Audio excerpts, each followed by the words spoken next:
Whether or not political campaigns have a natural lifespan, campaign websites do not have a natural lifespan. Campaign websites do not just die on their own. If you want them to die, you have to overtly kill them. And somebody forgot to kill Tim Pawlenty's presidential website. After a third-place showing at the Ames, Iowa straw poll this weekend, former Minnesota Governor Tim Pawlenty quit the race for president. He quit during an appearance on an ABC Sunday morning show called This Week.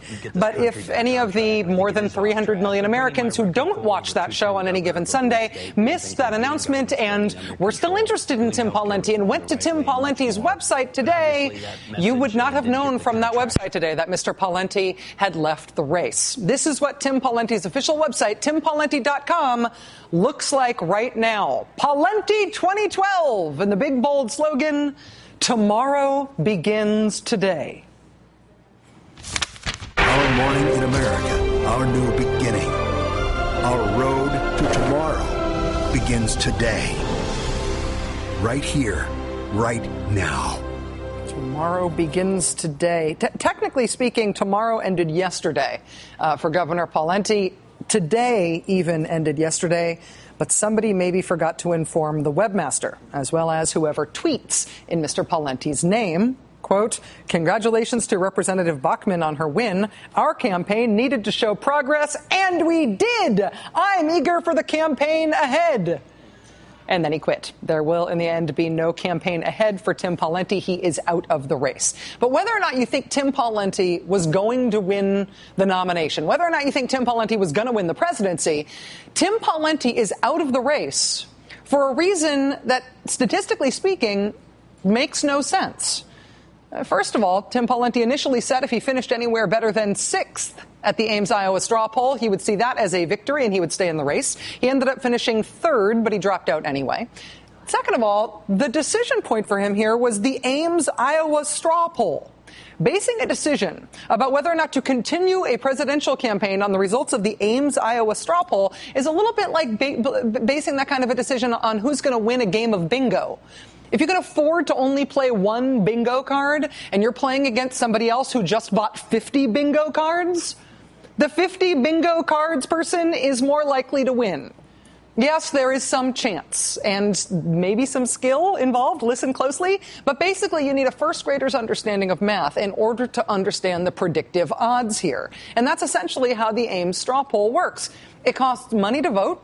Costs $30 to cast a ballot. Some of the candidates who really want to win the Ames, Iowa straw poll buy the ballots for people and then hand them out.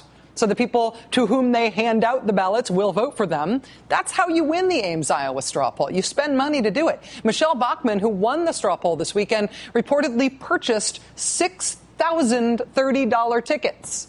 Her campaign bought the ballots and then just gave them out to people, a strategy that resulted in her getting 4,823 votes, which was first place. The Iowa Republican Party also sells essentially real estate inside the straw poll. They sell real estate. They sell locations inside the straw poll to the highest bidding candidate. The highest bidding candidate for real estate at the straw poll this year was Republican Congressman Ron Paul of Texas.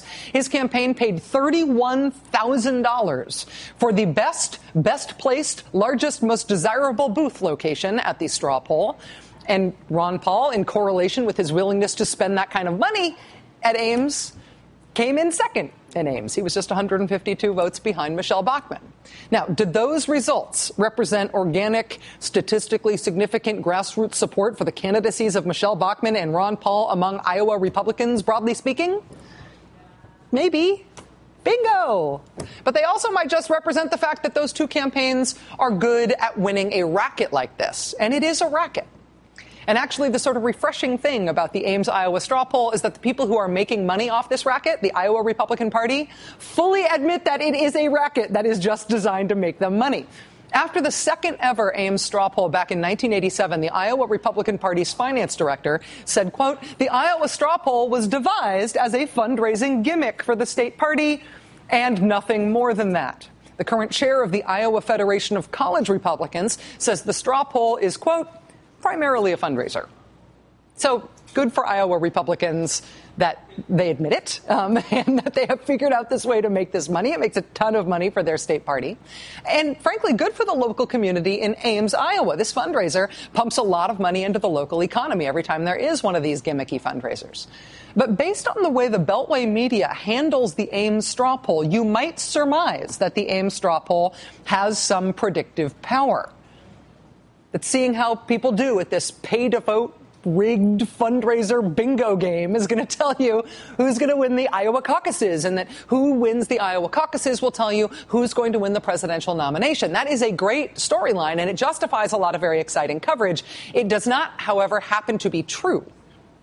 I mean, every once in a while it does happen. In 1999, George W. Bush won the Ames straw poll and then the Iowa caucus and then the Republican nomination. But other than that, if you were looking to the straw poll to see how things are going to go, well, the Republican Party would have nominated Mitt Romney for president last time around, and Phil Gramm in 1995, and Pat Robertson the time before that, and George H.W. Bush the year that they actually nominated Ronald Reagan. Bob Dole, it should be noted, tied Phil Gramm in the straw poll in 1995, but by the time Iowans voted again that season in the Iowa caucuses, Phil Gramm, off of his awesome tied for first place Iowa straw poll performance, finished at 9% in the caucuses. Nate Silver at the New York Times crunched the numbers on this historically today and found that performance in Iowa does actually have some predictive value of how you're going to do in the overall nominating process if you are a Democrat. But if you are a Republican, it really doesn't matter. That means the straw poll, that means the caucuses, that means Iowa. One of the reasons for that? Well, while Iowa Democrats seem to be kind of like the rest of Democrats across the country, Iowa Republicans seem to not at all be like the rest of Republicans across the country. All that their stated Iowa preferences tell you is what their stated Iowa preferences are. And they like folks like Pat Robertson and Phil Gramm and this year Michelle Bachmann. They also like people who pay for their votes and feed them and hire good entertainment for them at Ames to buy their votes. Don't tell the people who make magazine covers or book the Sunday shows about this, but Iowa is largely irrelevant to Republican presidential politics. We know who the Democratic nominee is going to be this year. It's the incumbent president. The whole contest this year is about who the Republican nominee is going to be. And for that question and that context, Iowa doesn't matter almost at all. Which makes it both sad that Tim Pawlenty got out of the presidential race because of how he performed at something that is this pointless and irrelevant. But it also makes you think that maybe Mr. Pawlenty is getting what he deserves, since he staked his whole campaign for the presidency on something that everybody knows in advance is irrelevant. In any case, no matter why Tim Pawlenty got out, none of the other candidates will have Tim Pawlenty to forget to kick around anymore this year. What does matter in all of presidential politics this year, on the Democratic side and on the Republican side, is this. We can't afford to lose up to 1 million jobs in this country. Construction workers are lining up to find jobs. Ultimately, the private sector is going to be creating jobs. We can get this economy going again. Get the economy moving. Putting people back to work. We've got to focus on growing this economy. That creates a lot of jobs. President Obama today on the first day of his 3-day bus tour, a bus tour that looks very much like him campaigning, as you can see there, even though the White House swears he is not campaigning. President Obama talking at every turn about the single thing that actually is the most predictive thing in almost any presidential election, and that is the state of the economy. And that is why, personalities and style and hype and gimmicks aside, that is why the entry of Texas Governor Rick Perry into the presidential race deserves to get as much attention as it is getting. And it frankly deserves to obscure the nonsense in Iowa. While Democrats would love for Rick Perry to run on his Michelle Bachmann style, Pat Robertson style, Mike Huckabee style, social conservative, religious conservative, secede from the union, yeehaw credentials, which he would have had to run on in order to compete in Iowa, what Rick Perry has decided to run on instead is this. Hope is on the horizon, not the empty rhetoric of hope, but a record that gives us hope. That leader, Rick Perry. America's jobs governor. America's jobs governor. That was Rick Perry's first campaign ad now that he's announced he's running, calling himself the jobs governor. The biggest question in presidential politics right now is, can Rick Perry credibly call himself that? Can he credibly base his campaign on that? Does he have an economic message about the economy and job creation that is going to resonate? You may recall that I sacrificed a giant bologna on this show to make the case that I do not think Rick Perry's economic claims and jobs claims bear up under factual scrutiny. But will his rivals be able to call bologna on that message? If he goes far enough toward the nomination, will the White House be able to call baloney on that message?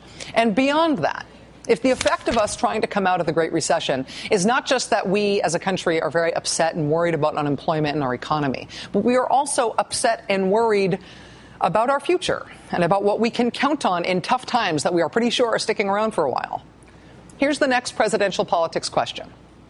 How big a deal can Democrats make of the fact that Rick Perry says Social Security and Medicare are unconstitutional and thus must be abolished?